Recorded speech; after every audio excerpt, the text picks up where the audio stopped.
Hello and welcome to Flex Fitness. Today we're going to demonstrate some great exercises in a routine that you can do at home with no equipment.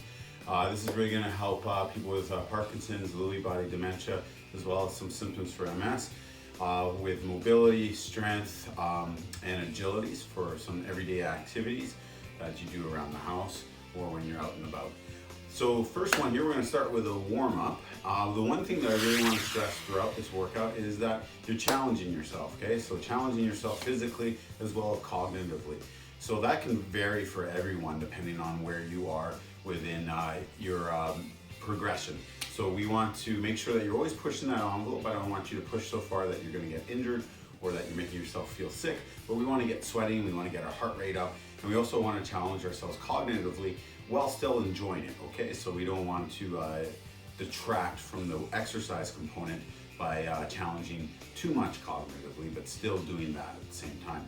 That will get us the best results to help reduce our symptoms and consistency. So 5 days a week, challenging yourself is really important for the symptoms to be reduced, okay? So first of all, we're going to start with our warm-up. The first one here is going to be called squat chops. So I like to take a nice wide stance here. We're going to reach up, fingers apart as far as you can, really exaggerate your movements, and chop into a squat. And 2, exhale, 3, 4, and we can go faster, 5, 6, 7, 8, 9, 10, right to 20, 11, 12, 13, 14, 15, 16, 17, 18, 19, and 20, okay? That's number 1. Number 2, we're gonna go grab a chair. I've got a little stool here. And what I wanna do here is, we're gonna start from a seated position. Often people have difficulty getting up from a seated position, so we wanna really focus on translating those knees forward without having to grab onto something. If you need to, you can use your hands on your legs, or you can have someone help you get up. But if you're able to get up on your own without having your hands on your knees, then this is a great exercise for you to do and practice often. So we want to get up and reach opposite side. Get up, reach opposite side. We'll go to 20 as well. 3, 4, 5. Good.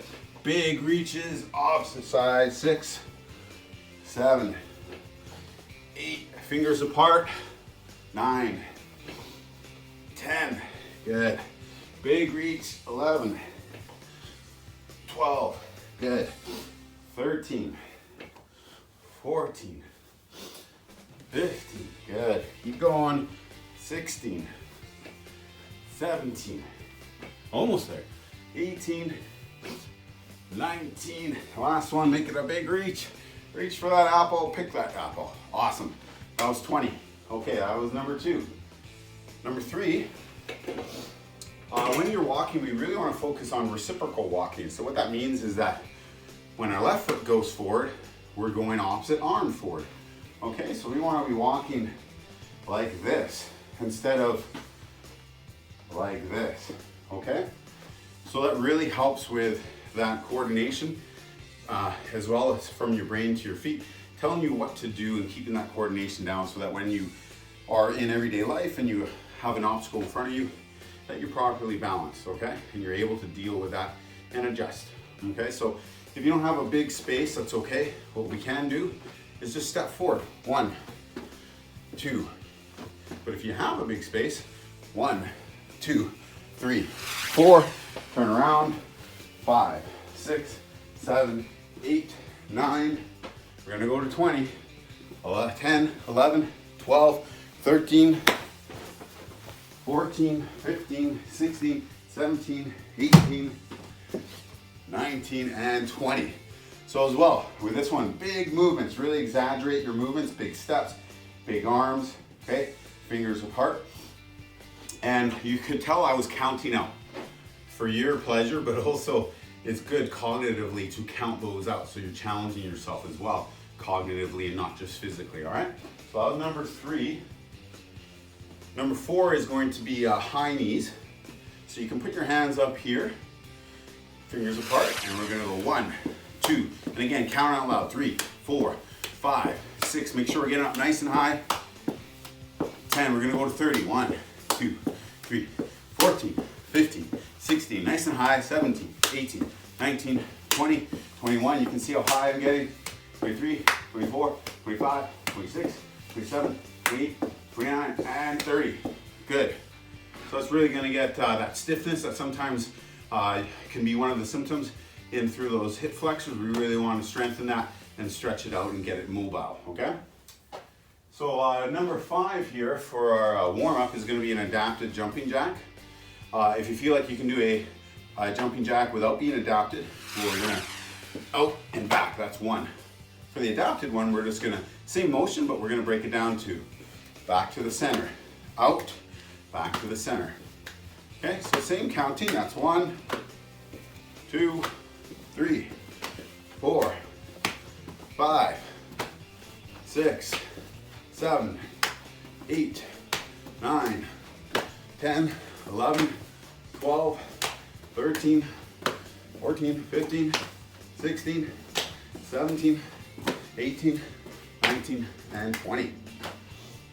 Okay, so that was 20 adapted or not adapted jumping jacks. Okay, that's 1 time through our warm-up. I want you to do that warm-up 4 times in total. So after you're done your jumping jacks, grab yourself a water. And I don't want you taking a 5-minute break unless you really need it, because again, this is all relative regardless of having Parkinson's or dementia or MS, your fitness level, okay? You may be someone that's exercised your whole life and your fitness level is great, so you don't need a long rest.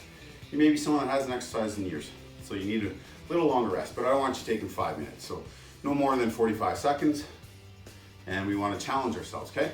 So it's good to be out of breath and getting a sweat going. That's the idea. This is a warm-up.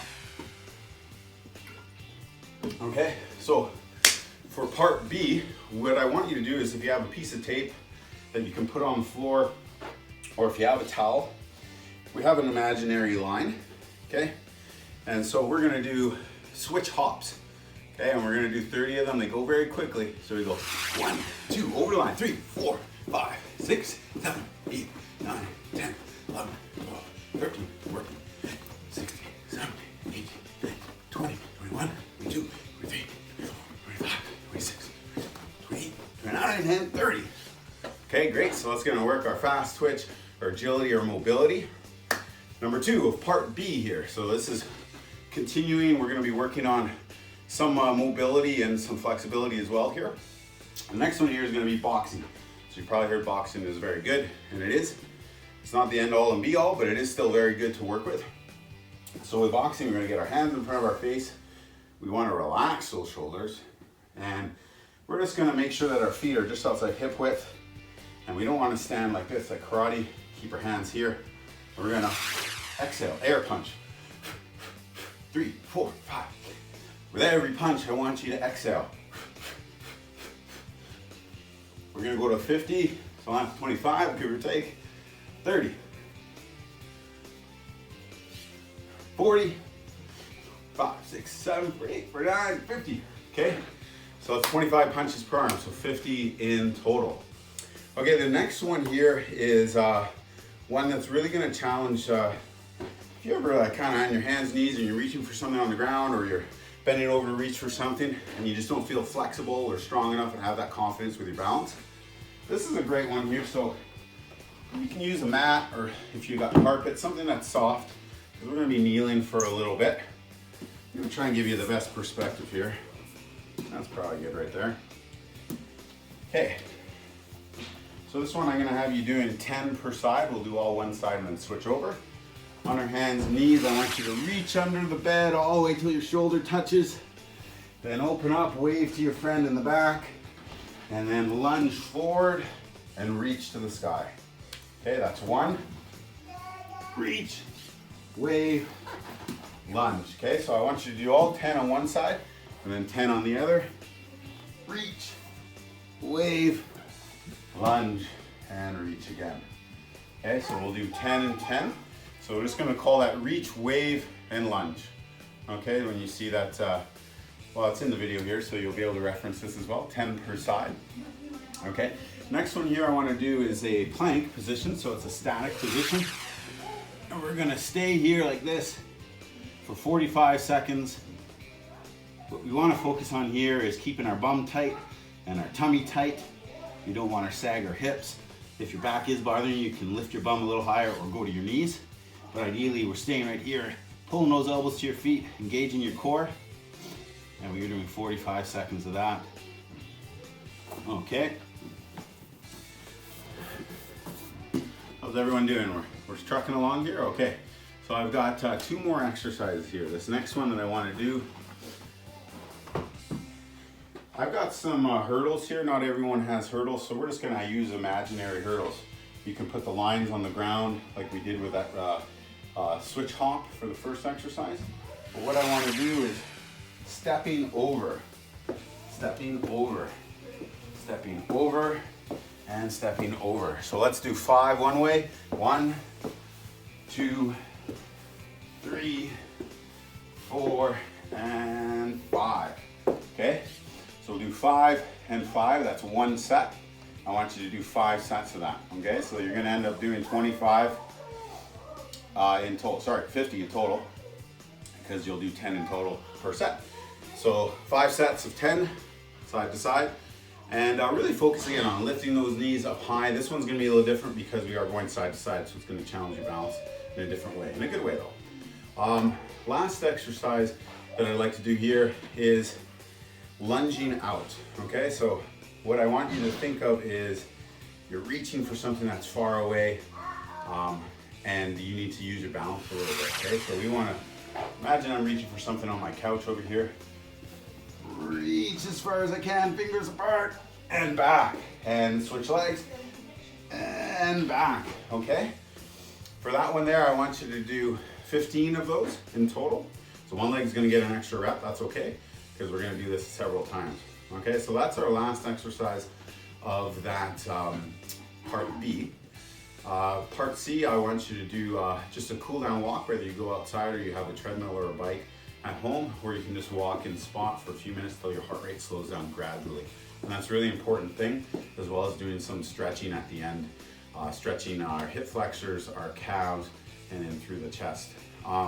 That's it for today's workout.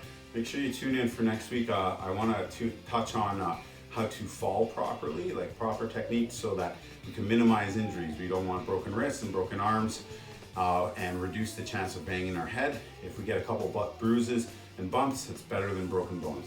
Okay, so I'm going to show you a proper technique for falling forward and backwards, and that's something you can do on a daily basis. That's it for today. Ask me any questions by clicking on that link below. You can contact me through any of my social media platforms, email, text, phone. Make sure you challenge yourself every day and be consistent.